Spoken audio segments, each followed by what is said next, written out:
Hi friends, welcome to my channel. இன்றைக்கி நம்ம வீடியோவில் பார்க்க போகிறது ஒரு டேஸ்டியான புளியாம்பழம் ஊறுகாய். அது எப்படின்ட்டு பார்க்கலாம் வாங்க. புளியாம்பழம்ன்றதுக்குள்ளே ரொம்ப புளிப்பாக இருக்க போகுது, காரமாக இருக்க போகுதுன்ட்டு நினைக்க போகிறீங்க. அப்படியெல்லாம் ஒன்றும் இருக்காது. இது ஆந்திரா ஸ்டைலு. ஆந்திராவில் ரொம்ப ஃபேமஸான ஒரு ஊறுகாங்க. இது செஞ்சு பாருங்கள். டேஸ்ட்டு எப்படி இருக்குதுன்ட்டு நீங்களே சொல்லுவீங்க. இன்றைக்கி மிக்சியில் போட போகிறதில்ல, நம்ம அம்மிக்கல்லில் தாங்க இடிக்கலாம். வாங்க பார்க்கலாம். சீரகம், கடுகு, தனியா இது 3 மிளகா 4 சேர்த்து வறுத்துக்கலாங்க. வறுத்துக்கின்னு ஊற வச்சுக்கணும். கொஞ்சம் நேரம் முன்னாடியே புளியாம்பழம் ஊற வச்சுக்கணும். அது அப்படியே எடுத்துன்னு மிளகா இடிச்சிக்கின்னு அதுக்கேற்ற மாதிரி டேஸ்ட்டுக்கு ஏற்ற மாதிரி உப்பு போட்டுக்கோங்க. அது நல்லா மிளகா நல்லா மசைனதுக்கப்புறமா புளி போட்டுக்கோங்க. புளி நல்லா இடித்ததுக்கப்புறமா நல்லா மையாக மசையணும். பாருங்கள், இந்த மாதிரி நல்லா கல்லில் இடிச்சிங்கன்னா நல்லா வரும். புளி போட்டு சேர்த்துருக்கோம். புளி ஊற வச்ச தண்ணி இருக்குங்க. அந்த தண்ணி கொஞ்சம் கொஞ்சமாக ஊற்றிக்கின்னு நீங்கள் இடிச்சிக்கலாம். பாருங்கள், இந்த மாதிரி கடைசியாக ஒரு வெங்காயம் கட் பண்ணிக்கின்னு கச்சா பச்சா கொஞ்சம் அப்படி இடிச்சிக்கினா போதும்.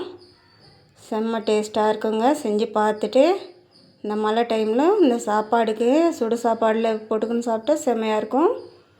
செஞ்சு பாருங்கள். இதுக்கு ஒரு தாளிப்பு கூட போட்டுடலாம். வாங்க பார்க்கலாம்.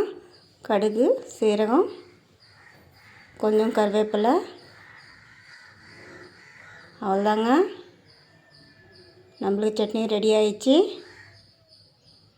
இட்லி தோசை விட சாப்பாட்டுக்கு தாங்க நல்லாயிருக்கும். இது செஞ்சு பார்த்துட்டு எப்படி இருக்குதுன்ட்டு கமெண்ட் பண்ணுங்கள். தேங்க்ஸ் ஃபார் வாட்சிங். Hi friends, welcome to my channel. இன்றைக்கி நம்ம வீடியோவில் பார்க்க போகிறது ரொம்ப ஹெல்த்தியான டேஸ்டியான ஒரு இட்லி பொடி தாங்க பார்க்க போகிறோம். இது பால் கொடுக்குற தாய்மார்களுக்கு, பெண்களுக்கு ரொம்ப நல்லது. முடி கொட்டு தான். இந்த பொடி ட்ரை பண்ணி பாருங்கள். பசங்க கீரை சேர்த்துக்க மாட்டாங்கன்றவங்களுக்கு இந்த மாதிரி செஞ்சு தோசை மேலே அந்த மாதிரி சேர்த்துக்கோங்க. வாங்க அது எப்படின்ட்டு பார்க்கலாம். அதுக்கு கொஞ்சம் தனியா, வெந்தயம், சீரகம், காஞ்ச மிளகா மொத்தமாக வறுத்துக்கின்னு அது கூட கொஞ்சம் முருங்கைக்கீரை, ஒரு கைப்பிடி அளவுக்கு கருவேப்பிலை சேர்த்துக்கோங்க.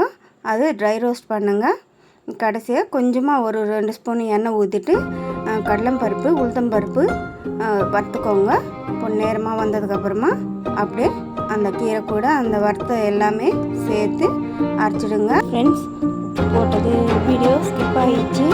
நீங்கள் டேஸ்ட்டுக்கு ஏற்ற மாதிரி உப்பு சேர்த்துக்கோங்க.